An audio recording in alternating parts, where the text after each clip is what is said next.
দুমাত মানে চিন্তা করা, চিন্তা করা। দুমাত, দুমাত মানে চিন্তা করা। আর একটা আছে পমনিত, POM, পমনিত। পমনিত মানে মনে করা।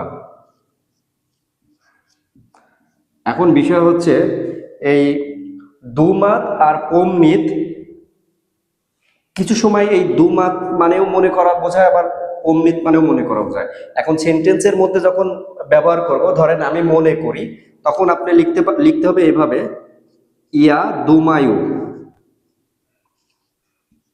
ইয়া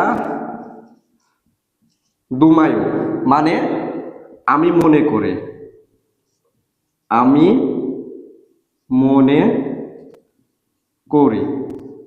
আর একটা হচ্ছে পমনিত, এখানে আমি ইয়া দুমায় মানে আমি মনে করি বা আমি চিন্তা করি। আর একটা হচ্ছে পমনিত, ইয়া পমনু, পম পমনু মানে আমি মনে করি, আমি মনে করি।